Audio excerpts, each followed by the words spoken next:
नमस्कार, आप देख रहे हैं न्यूज वन इंडिया। मैं हूं आपके साथ कीर्ति बिंदल। सीधा पहले आपको दिखाते हैं आप नेता सूरज भारद्वाज क्या कह रहे हैं। वहां वो किया, रोज अफसरों की मीटिंग बुला के नए नए प्रोजेक्ट जो दिल्ली सरकार के हैं उनके ऊपर क्लेम करते हैं, रोज अखबार में फोटो छपवाते हैं, बहुत परेशान रहते हैं फोटो ना छपे तो। हमारा मानना है एलजी साहब को अब अपनी प्रसिद्धि टेस्ट कर लेनी चाहिए दिल्ली के अंदर। भाई इतनी मेहनत की है उन्होंने, कुछ तो अपना आकलन तो कर ले कि दिल्ली में कहां है, दिल्ली की जनता उन्हें कितना प्यार करती है। 250 वार्ड में से माननीय एलजी साहब एक वार्ड चुन ले, कोई भी, हम उन्हें कहते हैं कि आप चुन लीजिए, कोई एक वार्ड चुन लीजिए माननीय एलजी साहब और चुनाव लड़िए। देखिए चुनाव में जनता आपके कितना साथ है और कितने खिलाफ है। अगर आप चुनाव जीत जाते हैं, जो कि बहुत असंभव है, तो मान जाएंगे कि आपने कोई प्रसिद्धि दिल्ली में कमाई है, आपने कुछ चाहने वाले अपनी दिल्ली में कमाए हैं। मगर अगर आप हार जाते हैं तो कृपया करके ये सारी जो ड्रामेबाजी आप कर रहे हैं इसको बंद करें। बिना किसी जिम्मेवारी के, बिना किसी जवाबदेही के आप जो पावर का और सत्ता का इस्तेमाल कर रहे हैं, जो कि अनैतिक है, अनकॉन्स्टिट्यूशनल है, उसको बंद करें। और कृपया करके जो इस तरीके का आदमी दिल्ली के ऊपर थोपा हुआ है उनको अपना इस्तीफा दे देना चाहिए। ये हमारा माननीय एलजी साहब को एक सुझाव है। चुनाव आ रहे हैं, 7 तारीख से नॉमिनेशन भरे जाने। एलजी साहब अपनी मर्जी से किसी वार्ड में चुनाव लड़के दिल्ली में अपनी प्रसिद्धि जो है वो आंक लें। बहुत बहुत धन्यवाद। कोई प्रश्न है आपका तो आप पूछ सकते हैं। बड़े बड़े आरोप लगाए हैं सौरभ, उन्होंने कहा है कि फोन आया जेल में मुझे सदन चेक के थ्रू AK2 के नाम से सेव किया हुआ है, तमाम चीजें कह रहे हैं। मैं आपको बता तो रहा हूं, उन्होंने तो ये तो सिर्फ ये कह रहे हैं कि मेरे से फोन आया, मैंने पैसे दिए नहीं, मेरे से पैसे मांगे। ये तो छोटी बात है। मैं तो आपको बिजनेसमैन का नाम बता रहा हूं। शिवेंद्र सिंह की पत्नी अदिति सिंह 215 करोड़ रुपए ले लिए अमित शाह के नाम पे, और सुकेश चंद्रशेखर ने लिए। कॉल रिकॉर्ड अवेलेबल है कोर्ट के अंदर, वो सबमिटेड है। ऐसा नहीं है कि मैं हवा में बात कर रहा हूं, ऑडियो रिकॉर्डिंग उपलब्ध है कोर्ट के अंदर कि उन्होंने अमित शाह जी के नाम पे 215 करोड़ रुपए लिए हैं, और वो तो जेल में है। वो 215 करोड़ रुपए बताएं अमित शाह जी ने कहां रखे हैं? भाई इतने बड़े आदमी ने दिए, कुछ तो काम के लिए दिए होंगे, कुछ तो पता किया होगा कि हां अमित शाह से इनका संबंध है, अमित शाह के करीबी हैं। ऐसे तो कोई नहीं दे देता। हमें तो नहीं दे दिए सुकेश चंद्र ने, वरना वो भी दे देता हमें, बट उसको तो दे दिए। उसकी भी जांच जो है वो होनी चाहिए कि वो 215 करोड़ रुपए कहां है। और जिस तरह से भारतीय जनता पार्टी बाहर आई है, इससे ये संबंध तो साफ आ रहा है कि इनका आदमी है सुकेश चंद्रशेखर, इनके नाम पे पैसे का कलेक्शन करता रहा है। तो ये बताएं। धमकाने का भी आरोप लगा रहा है कि तिहाड़ एडमिनिस्ट्रेशन में धमका रहा है और जलाने की कोशिश की जा रही है। चलिए अब आगे बढ़ते हैं, बात करते हैं बड़ी खबर की। दिल्ली में आज से प्राइमरी स्कूल बंद। बढ़ते प्रदूषण के चलते केजरीवाल सरकार का यह बड़ा फैसला। 5वीं से ऊपर की क्लास में आउटडोर एक्टिविटी बंद हो गई है। ऑड इवन पर आगे विचार विमर्श किया जाएगा। इस स्थिति से हमें मिलकर के लड़ना होगा। दिल्ली की नहीं, पूरे उत्तर भारत की ये समस्या है, केजरीवाल ने कहा है। तो बड़ी खबर हम आपको बता रहे हैं क्योंकि दिल्ली का आज AQI 529 के पार गया, जो कि एक बड़े खतरे की घंटी है।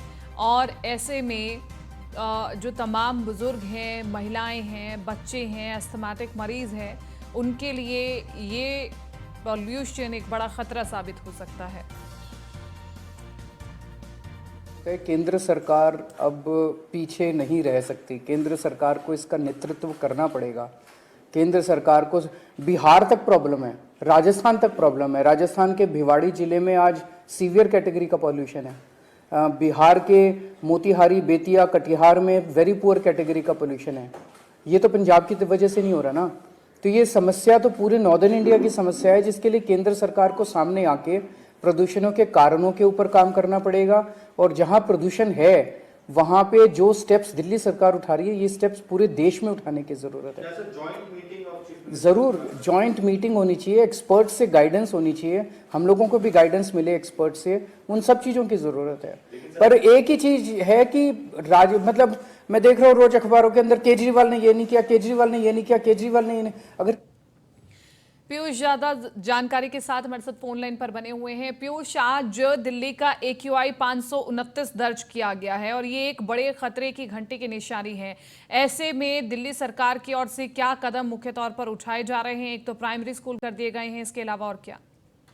देखिए, अगर हम बात करें तो दिल्ली सरकार लगातार इस पर नजर बनाए हुए है, किस तरीके से दिल्ली में बढ़ते हुए जहरीली हवाओं को किस तरीके से उसको कंट्रोल लाया जा सके, प्रदूषण को कम किया जा सके, क्योंकि दिल्ली के अलग अलग इलाकों में कई जगहों पे 550 के ऊपर AQI लेवल पहुंच चुका है। तो इसको कंट्रोल किस तरीके से किया जाए, इसको लेकर कई बार बैठकें भी हुई हैं और कल अहम फैसले भी लिए गए, जिसमें प्राइमरी स्कूल तक बंद किए गए। इसके अलावा प्राइमरी स्कूल के बाद जितनी कक्षाएं हैं उनमें जो आउटडोर चीजें होती हैं, एक्टिविटीज होती हैं, उन पर प्रतिबंध लगाया गया। इसके अलावा ग्रैब फॉर पॉलिसी को लागू किया गया है। और आज की बात करें तो आज भी जगह जगह पर दिल्ली के अलग अलग इलाकों में पानी का छिड़काव किया जा रहा है। चूंकि कल के मुकाबले थोड़ा बहुत AQI लेवल कम जरूर हुआ है, लेकिन बेहद ही खराब स्थिति में अभी भी AQI लेवल है और दिल्ली का जो प्रदूषण का स्तर है वो है। और विशेषज्ञों का मानना है करीब 6 से 7 दिन तक इसी तरीके से दिल्ली की हवाओं में कहीं ना कहीं जो जहर एक तरीके से फैला हुआ है वो कहीं ना कहीं रहेगा। और इसको कंट्रोल करने के लिए दिल्ली सरकार लगातार काम कर रही है, लेकिन जिस तरीके से पोल्यूशन का स्तर बढ़ रहा है, लगातार विशेषज्ञ कह रहे हैं कि बच्चों को और बुजुर्गों को खासतौर पर इस पर ध्यान देने की जरूरत है।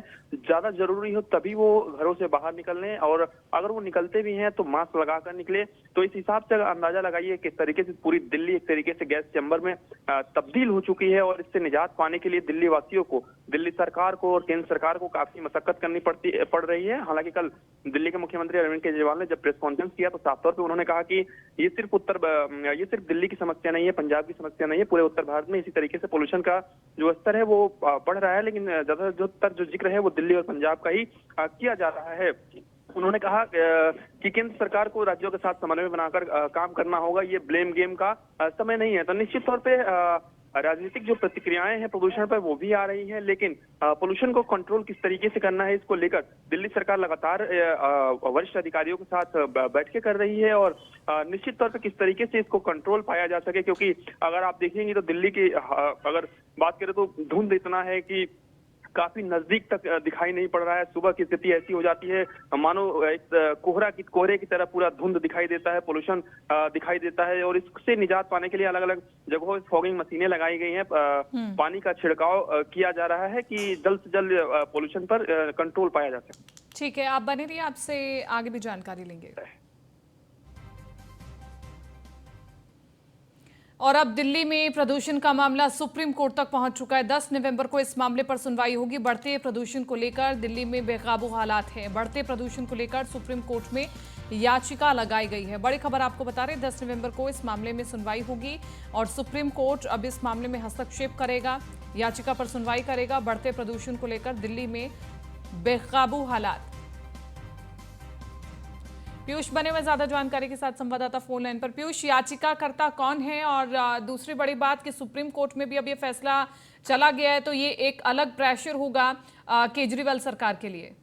जी बिल्कुल, अगर हम बात करें तो दिल्ली से ही याचिका करता है। उन्होंने एक याचिका डाली है जिसमें साफ तौर पे दिल्ली के अलग अलग इलाकों में, खासतौर पे पंजाब का भी उसमें जिक्र किया गया है और पराली का जिक्र उस याचिका में किया गया है। और निश्चित तौर पे यानी कि 10 नवंबर को सुप्रीम कोर्ट में सुनवाई होगी, दोपहर के बाद ये सुनवाई होगी। और पूरी तरीके से दिल्ली NCR की बात करिए, दिल्ली के आसपास सटे हुए जितने भी राज्य हैं जिन पर आरोप लगते रहते हैं कि वो पराली जलाने की वजह से दिल्ली में पोल्यूशन का जो लेवल है, जो स्तर है वो बढ़ गया है, इसी को लेकर एक याचिका डाली गई है। और सुप्रीम कोर्ट भी इस याचिका को सुनने के लिए तैयार हो गया है। कल ही ये याचिका डाली गई है और सुप्रीम कोर्ट 10 नवंबर को जब सुनवाई करेगा तो देखना होगा कि सुप्रीम कोर्ट क्या कुछ फैसले देता है, क्योंकि जो ग्रैब फॉर पॉलिसी जो लागू की गई है उसमें तमाम तरीके के एहतियात बरतने के दिशा निर्देश जारी किए गए हैं, जिसमें कंस्ट्रक्शन के कार्यों पर रोक लगाने की बात कही गई है। BS4 वाहनों की बात करें, भारी वाहन जो डीजल से चलते हैं उन पर रोक लगाने की बात कही गई है। इसके अलावा अन्य जो गतिविधियां हैं जिससे पोल्यूशन बढ़ता है उस पर भी रोक लगाने की बात ग्रैब 4 में है। तो निश्चित तौर पे एक याचिका डाली गई है और बाकायदा पंजाब का जिक्र किया गया है, दिल्ली का जिक्र किया गया है और दिल्ली से सटे हुए राज्यों का जिक्र किया गया है। पूरी तरीके से उसमें बताया गया है कि पोल्यूशन को किस तरीके से कंट्रोल करना है और उसमें जवाब कहीं ना कहीं केंद्र सरकार और राज्य सरकार से सुप्रीम कोर्ट मांग सकता है। हालांकि जब ये सुनवाई होगी, क्योंकि 3 से 4 जजों की जो बेंच बैठेगी, तो पूरी तरीके से याचिकाकर्ता का सुना जाएगा और सरकारों की ओर से भी पक्ष रखा जाएगा। हालांकि अभी जो याचिकाकर्ता है उन्होंने याचिका डाली है, तो पहले याचिकाकर्ता का सुना जाएगा। संभवतः सरकारों को भी दिशा निर्देश सुप्रीम कोर्ट जारी कर सकता है या उनसे उनका पक्ष जानने के लिए अगली डेट दे सकता है। ठीक है, बहरहाल देखना होगा आगे इस मामले में क्या कुछ बड़ी खबर निकल करके सामने आएगी उस वक्त। पीयूष, शुक्रिया तमाम इस जानकारी के लिए।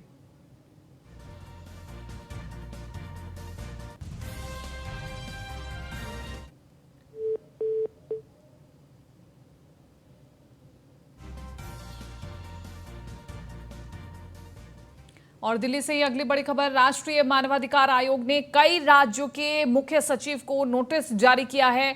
उत्तर प्रदेश, हरियाणा, पंजाब और दिल्ली के मुख्य सचिव को नोटिस जारी किया है। 10 नवंबर को दिल्ली तलब किया जाएगा। प्रदूषण को लेकर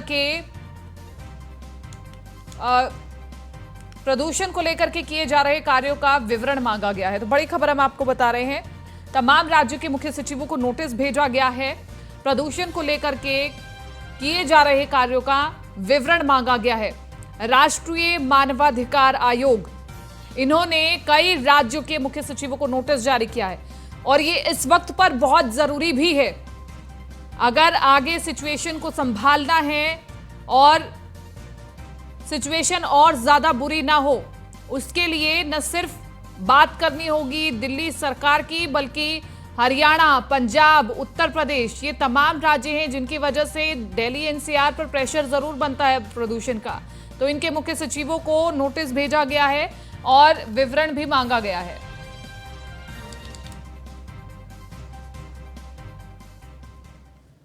और इधर दिल्ली के नरेला क्षेत्र के अंतर्गत भोरगढ़ इंडस्ट्रियल एरिया में फैक्ट्री के अंदर आग लग गई, जिसके चलते वहां पर हड़कंप मच गया। आपको बता दें कि आज सुबह बाहरी उत्तरी दिल्ली के नरेला क्षेत्र के अंतर्गत भोरगढ़ इंडस्ट्रियल एरिया की प्लास्टिक के जूते और चप्पल बनाने की फैक्ट्री में अचानक आग लग गई। आग फैक्ट्री की पहली मंजिल पर लगी, जिसके बाद आनन फानन में आग की सूचना दमकल विभाग को दी गई।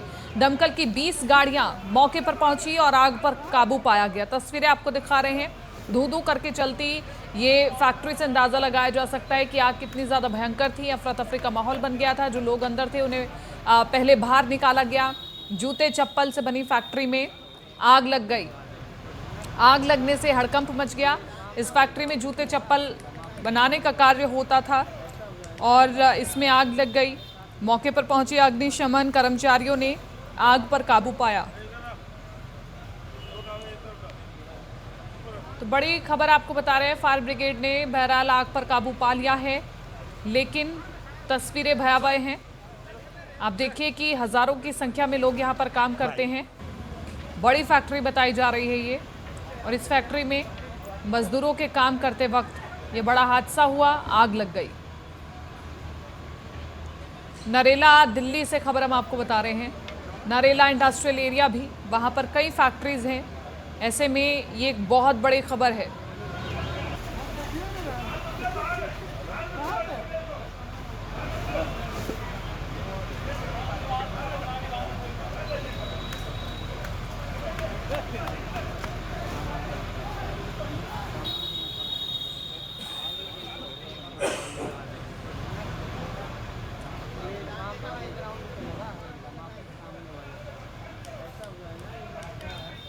सनी तुशीर ज्यादा जानकारी के साथ संवाददाता हमारे साथ बने हुए फोन लाइन पर। सनी, अभी क्या आग बुझा ली गई है और जिस वक्त आग लगी उस वक्त क्या फैक्ट्री के अंदर मजदूर मौजूद थे? क्योंकि खबर अभी तक यही मिल रही है। अभी तक जो है वो आग को लगभग काबू पा लिया गया है और कूलिंग ऑपरेशन फायर ब्रिगेड की तरफ से चलाया जा रहा है। हालांकि जब आग लगी मजदूर अंदर जरूर थे कंपनी के, लेकिन सभी मजदूर जो है वो समय रहते बाहर निकल गए। इंजर्ड कोई भी नहीं हुआ। हालांकि जो है वो माल का नुकसान वो बहुत ज्यादा हो गया कंपनी में। अभी आग लगने की वजह क्या बताई जा रही है सनी तुशीर? अभी शुरुआती जांच में बताया जा रहा है कि शॉर्ट सर्किट की वजह से आग लगी है और आग लगते ही पूरी कंपनी को आग ने चपेट में ले लिया, जिसके बाद धुआं का पूरा गुबार बन गया था। सभी मजदूरों को तुरंत बाहर निकाल लिया गया था, लेकिन शुरुआती जांच में अभी फायर ब्रिगेड की तरफ से शॉर्ट सर्किट ही बताया जा रहा है, जिस पर अभी लगभग आग पर काबू पा लिया गया है। ठीक है, शुक्रिया तमाम इस जानकारी के लिए।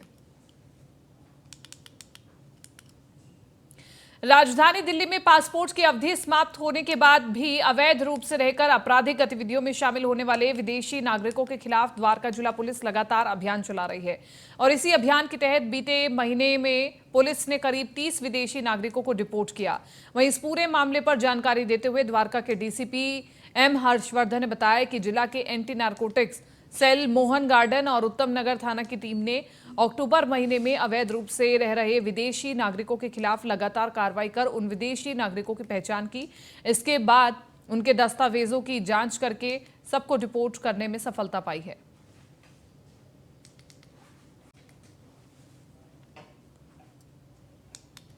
बिंदापुर की पुलिस टीम ने वाहन चोरी के मामले का खुलासा करते हुए 2 ऐसे ऑटो लिफ्टर को गिरफ्तार किया जो दिल्ली के अलग अलग इलाकों में लगातार वारदात कर रहे थे। इनके पास से 5 चोरी की स्कूटी और मोटरसाइकिल बरामद की गई है।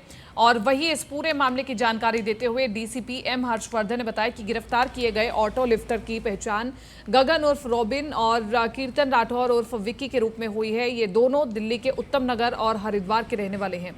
इनकी गिरफ्तारी से पुलिस ने बिंदापुर, विकासपुरी और रनहोला थानों के कई मामलों का खुलासा किया है।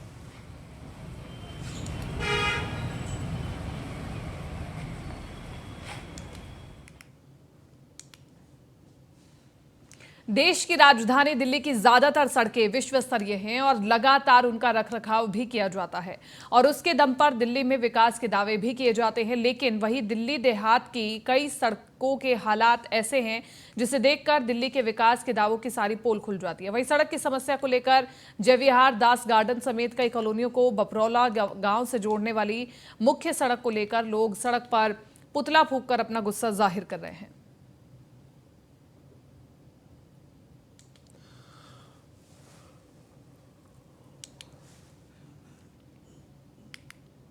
महाराष्ट्र के खालापुर के डीवाईएसपी संजय शुक्ला ने लड़ाकू मुर्गियों पर सट्टा लगाने वाले कई लोगों को गिरफ्तार किया। इस दौरान पुलिस ने करीब 40 मुर्गियां भी जब्त की है। खपौली के श्री तेज फार्म हाउस पर पुलिस कार्रवाई में 32 लोगों के खिलाफ मामला दर्ज किया गया है।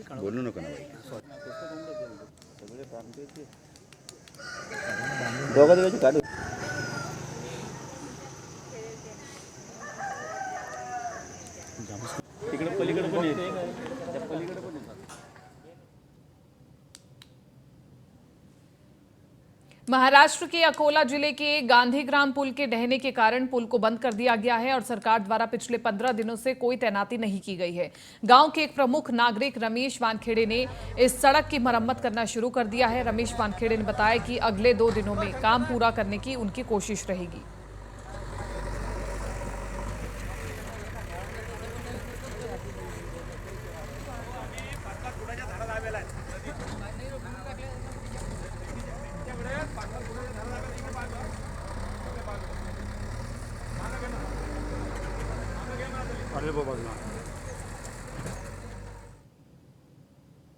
खबर महाराष्ट्र से है, जहां पर भाई चरणदास वानखेड़े महासचिव ने सीएम एकनाथ शिंदे को Maharashtra state federation of auto rickshaw संघों की ओर से घोषित ऑटो रिक्शा चालक कल्याण सामान्य बोर्ड को तत्काल लागू किया जाए, इस मांग के लिए राज्य स्तरीय सामूहिक पत्र भेजे हैं।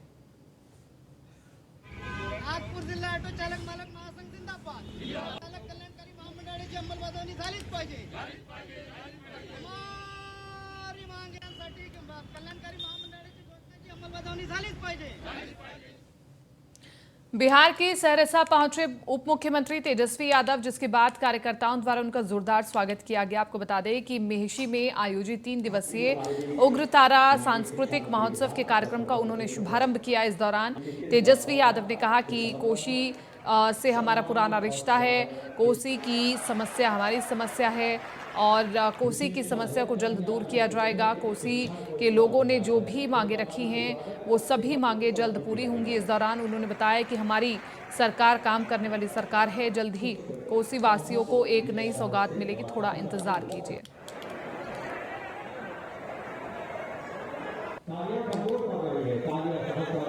आज उग्रतारा सांस्कृतिक महोत्सव में हम लोग आए और सभी लोगों को शुभकामनाएं देते हैं। महोत्सव अच्छे से चले, ये हमारी कामना है और माँ का आशीर्वाद रहे, सबों पर कृपा रहे।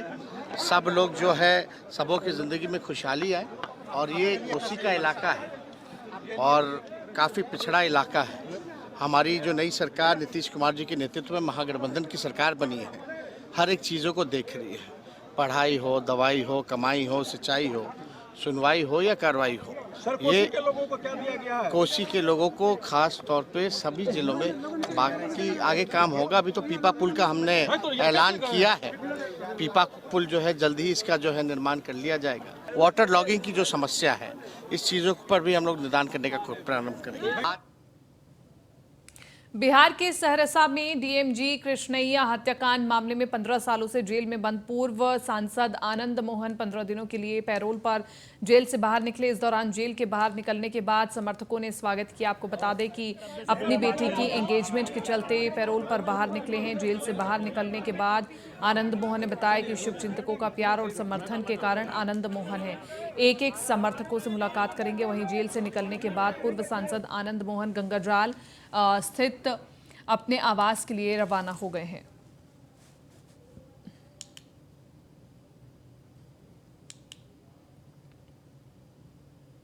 सुपौल के करजाइन में नेशनल हाईवे नंबर 106 का निर्माण न होने से गुस्साए लोगों ने जाम कर विरोध प्रदर्शन किया। जाम लगने से सड़क के दोनों तरफ वाहनों की कतार लग गई। तो वहीं विरोध प्रदर्शन कर रहे लोगों ने बताया कि सड़क निर्माण का जिम्मा उठाने वाली कंपनी की सुस्ती के कारण धूल मिट्टी उड़ती है, जिसके चलते करजाइन बाजार में लोगों और व्यापारियों का जीना मुश्किल हो गया है। साथ ही व्यापार पर भी असर पड़ा है।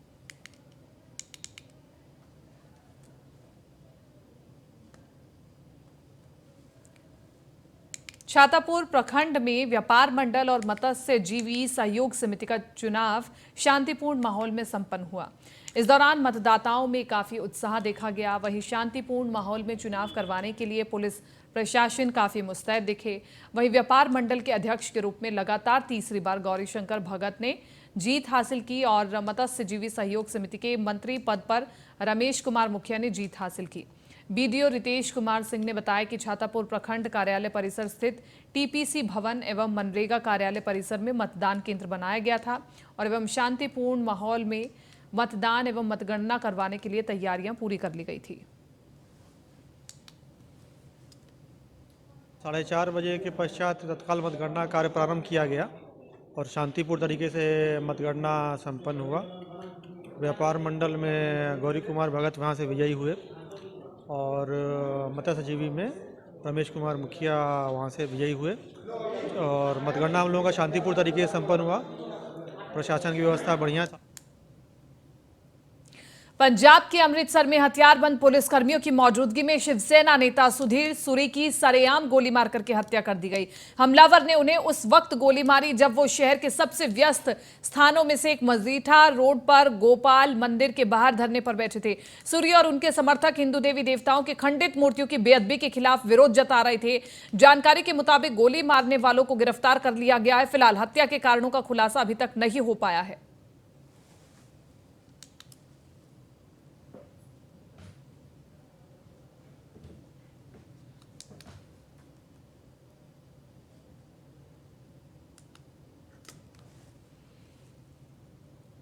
फिलहाल इस बुलेटिन में मेरे साथ इतना ही। दीजिए इजाजत। नमस्कार।